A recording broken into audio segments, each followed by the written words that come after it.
बोलिए श्री लक्ष्मी नारायण भगवान की जय। श्री वृंदावन बिहारी लाल की जय। गिरिराज धरण की जय। गिरधर लाल जी भगवान की जय। बाल कृष्ण लाल की जय। श्याम सुंदर श्री यमुने महारानी की जय। जगत गुरु श्री वल्लभाधीश की जय। गोसाई जी परम दयाल की जय। श्री गुरुदेव की जय। लाडले लाल की जय। आज के आनंद की जय। एक राजा के राज्य में सभी लोग एकादशी का व्रत रखते थे। प्रजा तथा नौकर चाकरों से लेकर पशुओं तक को एकादशी के दिन अन्न नहीं दिया जाता था।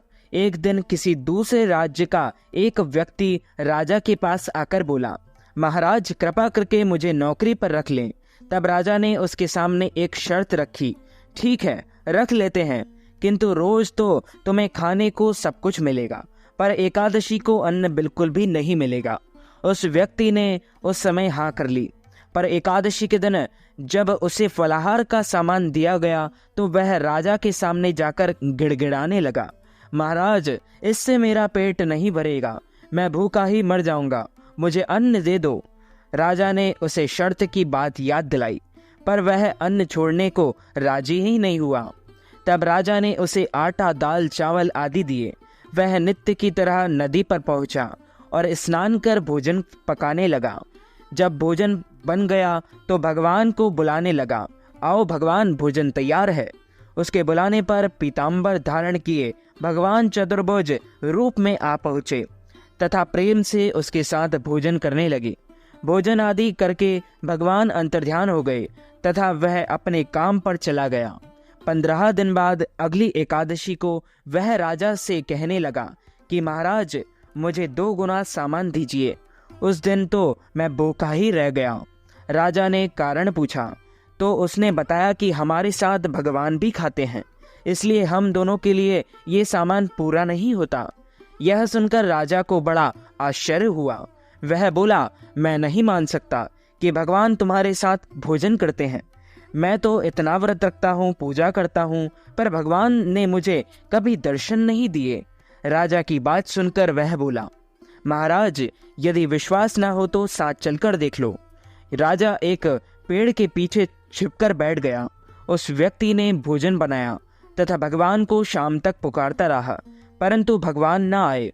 अंत में उसने कहा, हे भगवान यदि आप नहीं आए तो मैं नदी में कूदकर प्राण त्याग दूंगा। लेकिन भगवान नहीं आए।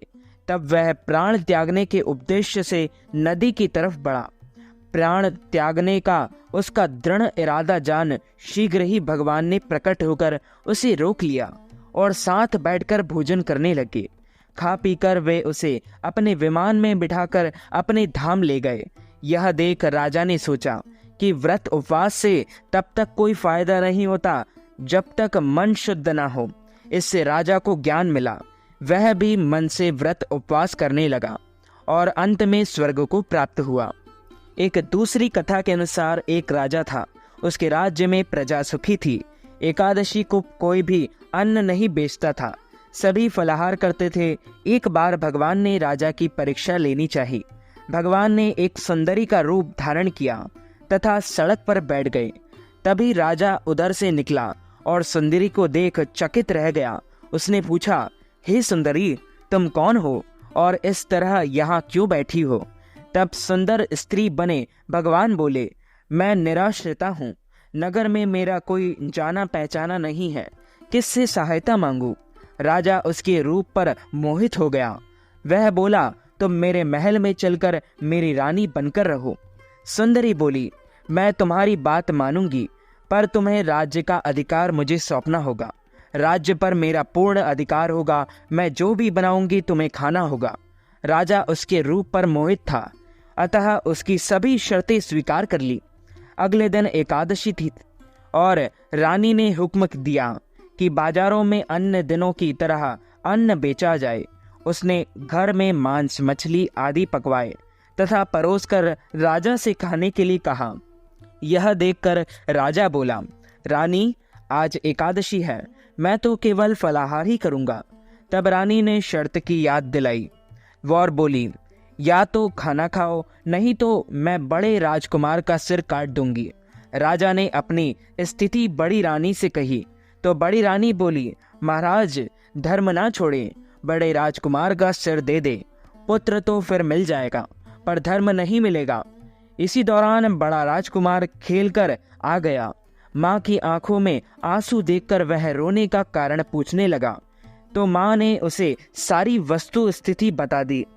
तब वह बोला, मैं सिर देने के लिए तैयार हूँ, पिताजी के धर्म की रक्षा होगी, जरूर होगी। राजा दुखी मन से राजकुमार का सिर देने को तैयार हुआ तो रानी के रूप से भगवान विष्णु ने प्रकट होकर असली बात बताई। राजन, तुम इस कठिन परीक्षा में पास हुए। भगवान ने प्रसन्न मन से राजा से वर मांगने को कहा तो राजा बोला, आपका दिया सब कुछ है, हमारा उद्धार करें। उसी समय वहां एक विमान उतरा। राजा ने अपना राज्य पुत्र को सौंप दिया और विमान में बैठकर परम धाम को चला गया।